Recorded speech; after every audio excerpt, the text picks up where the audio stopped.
Very, very good morning to all of you. And now today we will discuss in this class chapter number 3, money and credit. So all the important statements, important question answers, topics and the main events we will discuss in this class. So be continue with history by SRB and prepare well for your final exam so that you can secure highest marks. So without doing delay, let's start chapter number 3, money and credit. So first topic you can see here, money as a medium of exchange. So the definition you can see here. You can also take the screenshot from here and write down in your copy. But ऐसा होता है sometimes that you want to listen and you want to listen all the topics being some anywhere, and that's why I'm going to read line by line so that without watching your screen, mobile screen, you can revise all the chapters. So let's start. So why first one is that money as a medium of exchange. तो why transactions are made in money? आखिर money में ही क्यों transaction की जाती है, लेन then money में क्यों की जाती है? तो answer of this question is that a person holding money can easily exchange it for any commodity और सर्विस दैट ही और she might want. So transactions are made in money. You can write in this way. तो आप सुनते सुनते कहीं भी हो, आप चलते फिरते सुनते सुनते इसे आप याद कर सकते हो, लर्न कर सकते हो विदाउट वेस्टिंग योर टाइम. और यही रीजन है कि मैं इस तरह का क्वेश्चन आंसर आपके लिए बनाता हूं, बोलकर रिकॉर्डिंग करता हूं ताकि आप कहीं भी सुन सको और इसको रिवीजन कर सको दूसरे काम को, दूसरे वर्क को करते हुए भी. Now see the next one. What is double coincidence of wants? Answer is कि both parties have to agree to sell and buy each other commodities. This is known as double coincidence of wants. Now next question is that what is barter system? So barter system, in barter system where goods are directly exchanged without the use of money, that is called barter system. Next one, need of money. Money की जरूरत क्यों पड़ती है? तो money eliminates the need for double coincidence of wants. That's why we need money. Now next one, medium of exchange. तो money act as an intermediate in the exchange process. It is called a medium of exchange. Next, modern forms of money. Modern form of money. Earlier Indian use grain and cattle as money, and after came the use of metallic coins, gold, silver, copper or coins. You can see here in important points. तो अभी हम लोग gold, silver, copper का use किया जाता था, but अभी क्या है, स्टेनलेस स्टील की है, आयरन की है. तो इस तरह की क्वाइंस को right now we are using in modern forms of money. We are using also paper money, but in earlier time gold, silver, copper, these were being used as a money in the form of money. Now next one, currency. तो paper notes and coins, modern currency neither made up of precious metal nor or of everyday use like cattle or grain. Next there is a question is that why it is accepted as a medium of exchange. Means money जो है उसे accept क्यों किया जाता है medium of exchange के रूप में? Because उसका तो कोई value है नहीं, फिर भी उसे क्यों यूज करते हैं? Because it is accepted as a medium of exchange because the currency is authorized by the government of the country by Reserve Bank of India. चूंकि जो करेंसी होती है उसे गवर्नमेंट उसने ऑथराइज किया है, उसे पावर दिया है कि आप इसका यूज कर सकते हो, उसकी वैल्यू है, और इसीलिए लोग उसको यानी मनी को यूज करते हैं, एक्सचेंज के रूप में यूज करते हैं, कुछ परचेज करने के लिए यूज करते हैं. Next one, deposit with bank. तो you can see here deposit with bank. Bank accept the deposit and also pay an amount as interest on the deposit. यहाँ पर देखो मैंने कुछ जो इंपॉर्टेंट स्टेटमेंट्स है उन स्टेटमेंट्स को मैं बता रहा हूँ यहाँ पर, ताकि आपका सपोज दैट एमसीक्यू से क्वेश्चन पूछे जाते हैं, ऑब्जेक्टिव से पूछे जाते हैं. तो if you complete this in this way important statements and important topic, then no questions will be left. Okay, now next point is that peoples money is safe with the banks and it earns amount and interest. तो bank में हम लोग deposit क्यों करते हैं? क्योंकि एक तो हमारा पैसा सेफ रहता है और दूसरी ओर उससे हमें इंटरेस्ट मिलता है। इसके कारण हम लोग बैंक में पैसा जमा करते हैं, deposit with banks. Now next point is cheque. A cheque is a paper instructing the bank from the person's account to the person in whose name the cheque has been made. Next one, demand deposit. Demand deposits. The deposit in the bank account can be withdrawn on demand. These deposits are called demand deposits. Next one, loan activities of bank. This is the topic name. Now important statements are: bank keep only a small proportion of their deposits as cash with themselves.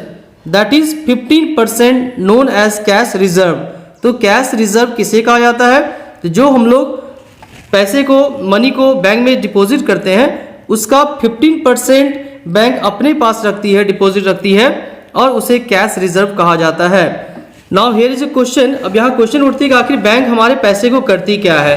तो banks make use of the deposits to meet the loan requirement of the people.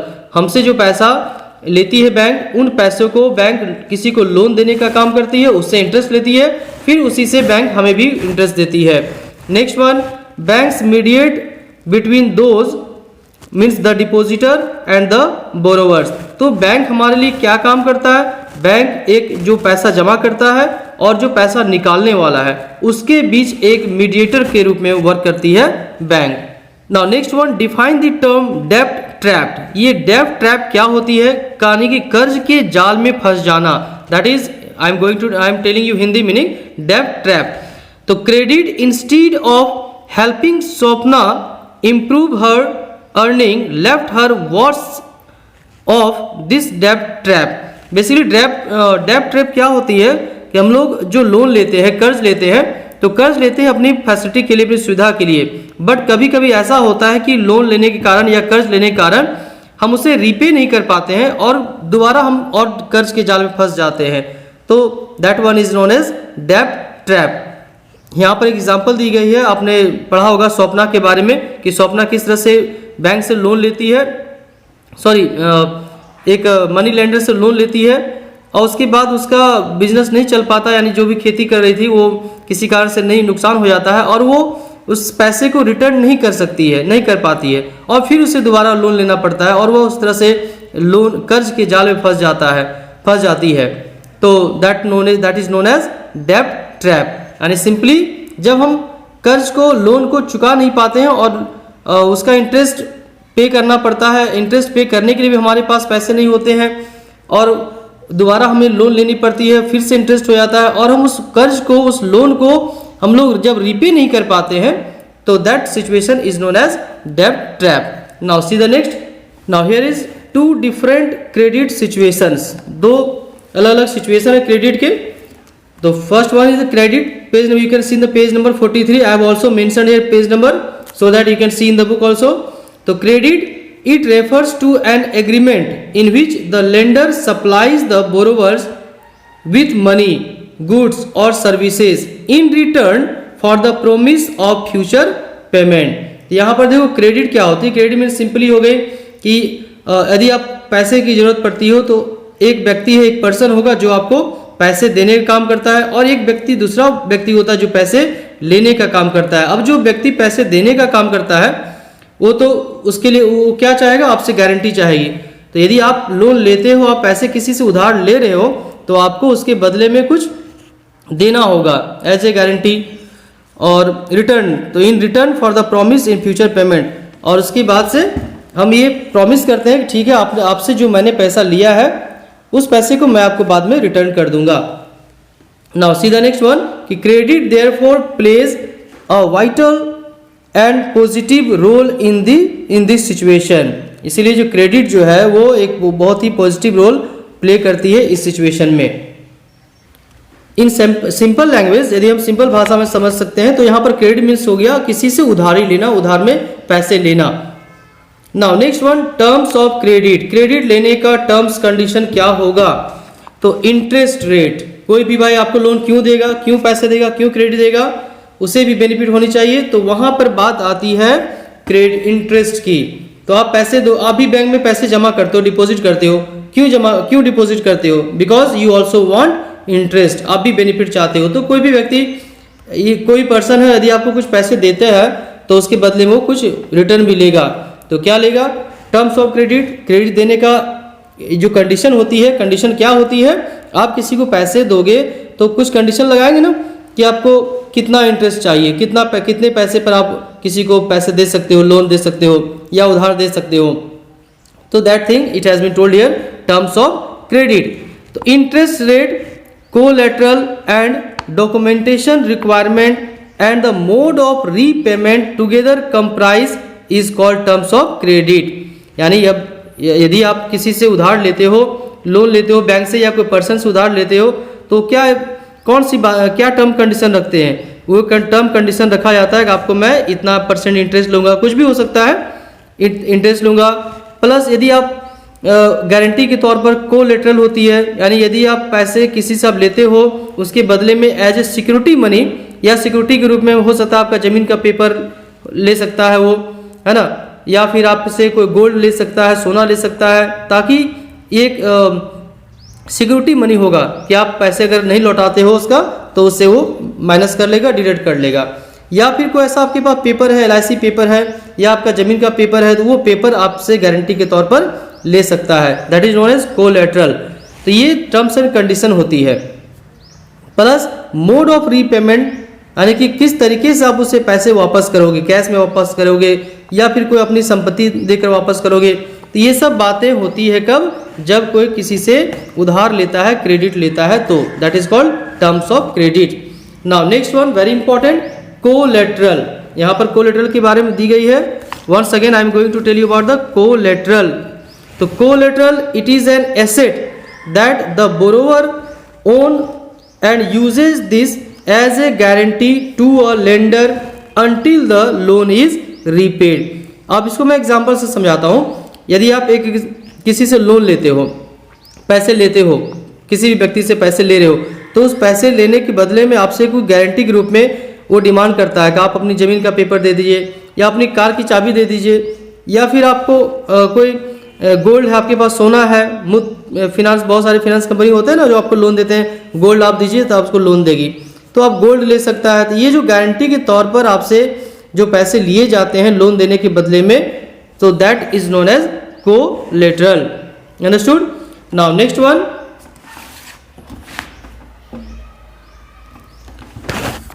Formal sector credit in India. अब यहाँ देखो, जो हम लोग loan लेते हैं, दो तरीकों से लोन लेते हैं। एक ऐसा भी हो सकता है कि आप अपने गांव के किसी व्यक्ति से, जो पैसे वाले लोग हैं, उससे आप लोन ले सकते हो, या फिर दूसरा एक साधन होता है बैंक से लोन ले सकते हैं हम लोग। तो यहाँ पर इसी बेस पर क्रेडिट को दो भागों में बांटा गया है। It has been divided in 2 forms. First one formal sector and next one is informal sector. तो first of all we have to talk here about the formal sector.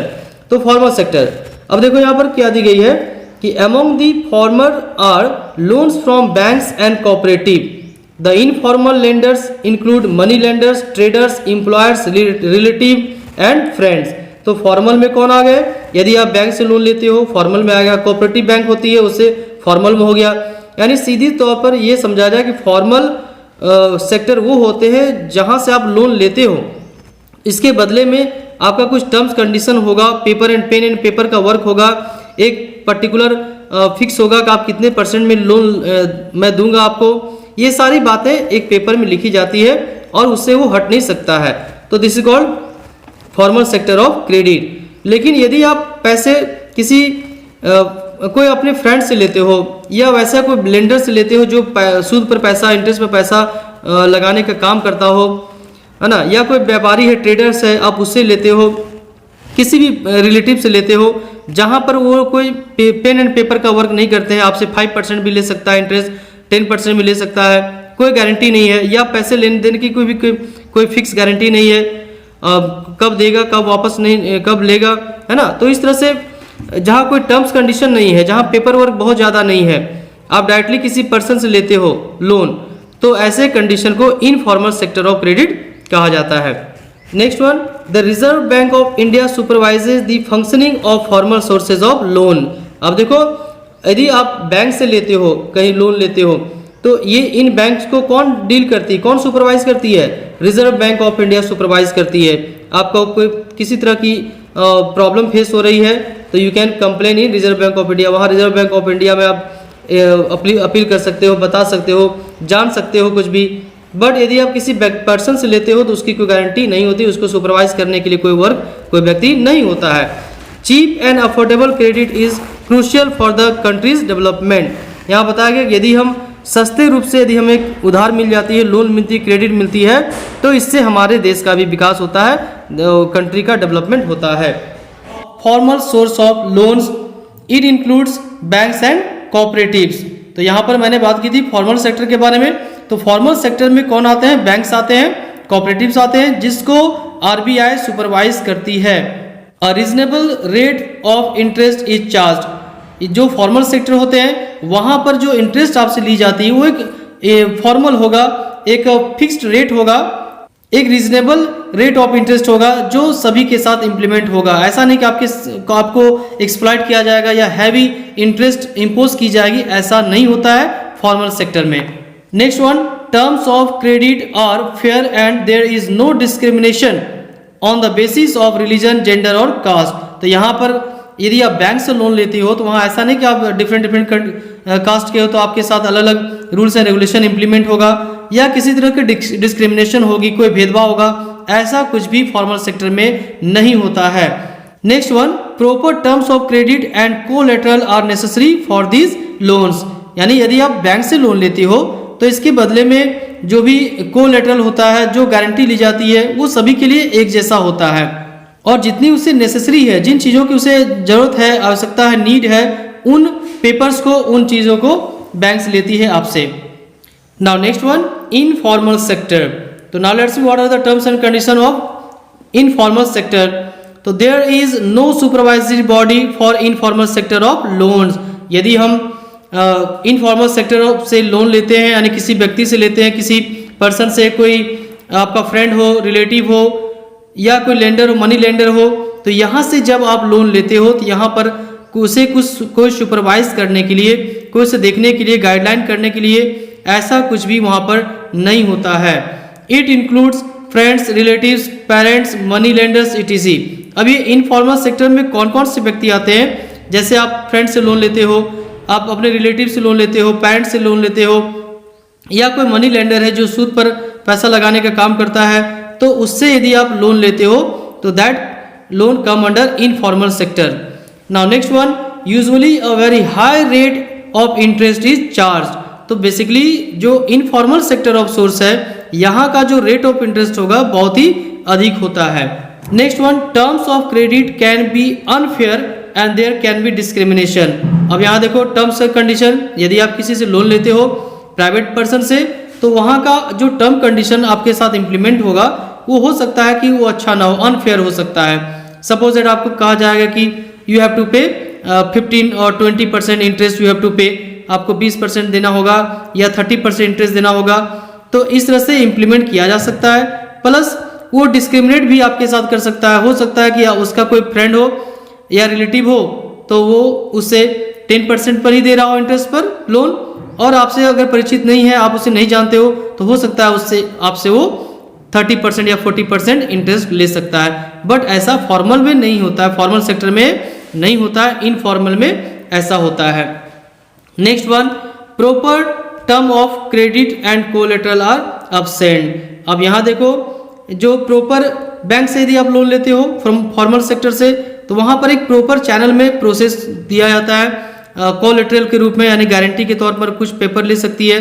But informal sector में ऐसा कुछ नहीं होता है। यदि आप किसी से थर्ड पर्सन से, अपने फ्रेंड से कुछ लोन लेते हो, तो ऐसा नहीं कि उसके बदले में आपसे कुछ डिमांड की जाएगी कि आप गारंटी के तौर पर, या डिमांड की भी जा सकती है या कुछ भी डिमांड की जा सकती है। तो वहाँ पर कोई परफेक्ट कोई कॉज नहीं है, परफेक्ट कोई रीजन नहीं है, या कोई कंडीशन, टर्म कंडीशन नहीं होता है।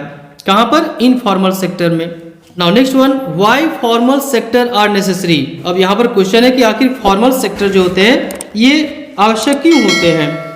तो answer is that it is necessary that banks and cooperatives increase their lending particularly in the rural areas. तो फॉर्मल सेक्टर यहाँ पर होना चाहिए कहाँ पर होना चाहिए, क्यों होना चाहिए? बेसिकली रूरल एरिया, जो गांव का एरिया है, जो विलेज एरिया है, यहाँ पर फॉर्मल सेक्टर होनी चाहिए, वहाँ बहुत ही कंपलसरी होती है, क्योंकि ज़्यादातर एक्सप्लॉयटेशन जो होता है वो लोन लेने का, जो बाहर इनफॉर्मल सेक्टर में जो लोन ज़्यादातर लोन लेते हैं, ये कहाँ पर लेते हैं? टाउन में नहीं, विलेज एरिया में, रिमोट एरिया में, जहाँ पर बैंक की फैसिलिटीज़ नहीं है, कोऑपरेटिव की फैसिलिटीज़ नहीं है। तो वहाँ पर बेसिकली लोग क्या करते हैं, अपने फ्रेंड से, रिलेशन से, गांव वाले से, मनी लेंडर से, यहाँ से लोग लोन को लेते हैं और हाई रेट ऑफ इंटरेस्ट उसे पे करना पड़ता है। तो यहाँ पर ये नेसेसरी है कि जो रिमोट एरिया है, विलेज एरिया है, वहाँ पर फॉर्मल सेक्टर को अवेलेबल होना चाहिए, मीन्स वहाँ पर बैंक होनी चाहिए, कोऑपरेटिव बैंक होनी चाहिए। तो this is the necessary of formal sector. Next one is that self help groups for the poor, यानी ये जो स्वयं सहायता समूह होते हैं SHG, ये गरीबों के लिए कहाँ तक हेल्पफुल होता है? नाउ यहाँ पर देखो टॉपिक लिखी हुई है, क्वेश्चन लिखी हुई है, एक टॉप पॉइंट दी गई है कि why poor households are still dependent on informal source of credit. तो यहाँ पूछा जा रहा है कि जो अभी भी ऐसा क्यों होता है कि जो गरीब है, जो पुअर लोग हैं, ये अभी भी लोन के लिए इनफॉर्मल सोर्स ऑफ क्रेडिट पर डिपेंडेंट है, यानी उसे गरीबों को आज भी वैसे लोगों से लोन लेना पड़ रहा है जो प्राइवेट रूप से देते हैं, अपने फ्रेंड से, रिलेटिव से या मनी लेंडर से लेना पड़ता है। क्यों? What are the reason? So now let's we know one by one. Poor households are still dependent on informal sources of credit because banks are not present everywhere in rural India. तो उसे इसलिए लेना पड़ता है क्योंकि rural areas में अभी भी बैंक्स की अवेलेबिलिटी नहीं है, गवर्नमेंट बैंक्स की। Next point, getting a loan is much more difficult than taking a loan from informal sector. तो यदि आप देखो, आप खुद भी जाओ, यदि गवर्नमेंट जो बैंक होते हैं वहाँ पर आप लोन लेने के अप्लाई करो, आपको 10 बार दौड़ाएंगे, वो जल्दी मिलती नहीं है। तो ये गरीब आदमी कितना दौड़ेगा, ये काफ़ी परेशान हो जाते हैं। और यही कारण है कि जो गरीब लोग हैं वो किसी मनी लेंडर से, या गरीब ही नहीं बल्कि जो अमीर जो होते हैं वैसे लोग, या कॉमन जो पर्सन होते हैं वैसे लोग भी कभी मैक्सिमम ऐसा होता है कि वे लोग बैंक नहीं जाकर वे लोग किसी फ्रेंड से, रिलेटिव से या मनी लेंडर से लोन लेते हैं, क्योंकि वहाँ पर वो उसे इजी लोन प्रोवाइड होता है। जबकि गवर्नमेंट सेक्टर में जो लोन प्रोवाइड की जाती है वो काफ़ी डिफ़िकल्ट प्रोसेस होता है, डिफ़िकल्ट से मिलती है लोन। तो यहाँ पर लोग कहाँ जाएंगे? इनफॉर्मल सेक्टर की ओर बढ़ जाते हैं, न कि फॉर्मल सेक्टर में। नेक्स्ट कॉज है absence of collateral is one of the major reason which prevent the poor from getting bank loans. अब यहाँ देखो, बैंक से लोन लेने जाओगे तो आपको क्या डिमांड की जाएगी? कोलेटरल। कोलेटरल मैंने बताया था, कोलेटरल क्या होती है? एक तरह से गारंटी। आप लोन लेते हो तो लोन लेने के बदले में जो अमाउंट या कुछ बंधकी आप बंधक रखनी पड़ती है, तो उसे जमीन का पेपर हो गया या गाड़ी हो गई या गोल्ड हो गया, तो उस चीज़ को उसे कोलेटरल कहा जाता है। अब हर मान लो कि कोई गरीब व्यक्ति है, इसके पास कोई बहुत ज़्यादा संपत्ति नहीं है, कुछ ऐसा चीज़ उसके पास नहीं है जो कोलेटरल के रूप में उसको बैंक को दे सके, तो ऐसे कंडीशन में भी इसके कारण भी जो गरीब लोग हैं वे वो इनफॉर्मल सेक्टर की ओर बढ़ जाते हैं, वहाँ से लोन लेते हैं, न कि वो बैंक जाते हैं। Now in next point it has been explain about self help group SHG। तो यहाँ पर SHG सेल्फ हेल्प ग्रुप के बारे में बताया जा रहा है कि organised for rural poor specially women into small SHG। तो SHG जो है मीन्स स्वयं सहायता समूह, सेल्फ हेल्प ग्रुप, ये बेसिकली रूरल एरियाज के लिए है। और इसमें कुछ महिलाएं, कुछ गांव की महिलाएं हैं जो मिलजुल कर कुछ प्रोडक्शन करती है और उसे अर्न करती है, पैसे कमाती है। जैसे किसी ने हो सकता है 8-10 महिलाएं मिलकर सिलाई सेंटर खोल सकती हैं, पापड़ बनाने का एक छोटा मोटा इंडस्ट्री खोल सकती हैं, या कुछ भी छोटा मोटा काम जो जिसमें बहुत ज़्यादा कैपिटल इन्वेस्ट करने की नीड नहीं होती, ज़रूरत नहीं होती है, तो वैसे वर्क को किया जा सकता है। डेयरी फार्म है, तो self help group comes under such types of category. Next point, pool and collect their savings. यहाँ पर सेल्फ हेल्प ग्रुप में क्या करते हैं, बहुत सारी महिलाएं या जो भी जेंट्स हो, लेडीज हो, ये आपस में भी पैसे को जमा करते हैं, कलेक्ट करते हैं और उससे अपना बिजनेस को स्टार्ट करते हैं। नेक्स्ट है, और क्या other terms and conditions are that has 15 to 20 members usually belonging to the neighbourhood. और आस पड़ोस के जो भी 15 to 20 लोग हैं ये आपस में मिलकर स्वयं सहायता ग्रुप को बनाते हैं। Next one, saving vary from members to member. और जो भी इसके मेंबर्स होते हैं, अलग अलग मेंबर्स हो सकता है, उसका कंट्रीब्यूशन जो होगा मनी का वो अलग अलग हो सकता है। नेक्स्ट पॉइंट है members can take small loans from the groups to meet their needs. अब इसमें जो मेंबर्स होते हैं सेल्फ हेल्प ग्रुप में, उन मेंबर्स में यदि किसी को लोन की जरूरत पड़े तो वहाँ से वो लोग लोन ले सकते हैं। इससे क्या होगा, उसे मनी लेंडर के चक्कर में नहीं फंसना पड़ेगा और ना ही बैंक के चक्कर लगाने पड़ेंगे, आपस में ही इजीली लोन वहाँ प्रोवाइड हो जाती है। So in this way self help group is very beneficial for rural areas. And next one and the last point is that if the group has regular saving it become eligible for bank loans। यहाँ बताया गया है कि यदि मान लो ऐसा self help group है जिसके पास अच्छी सेविंग आ रही है और रेगुलर सेविंग की जा रही है, तो ऐसे कंडीशन में बैंक से भी लोन ये सेल्फ हेल्प ग्रुप ले सकते हैं। So these were the important topics and important sentences that is very important for your coming exam of chapter number 3 money and credit. In next class we will discuss about the question answer, all the exercise question answer of this chapter. Okay all of you, तो मिलते हैं next class में, तब तक के लिए जय हिंद जय Bharat and best of luck for your coming exam, final exam term 2।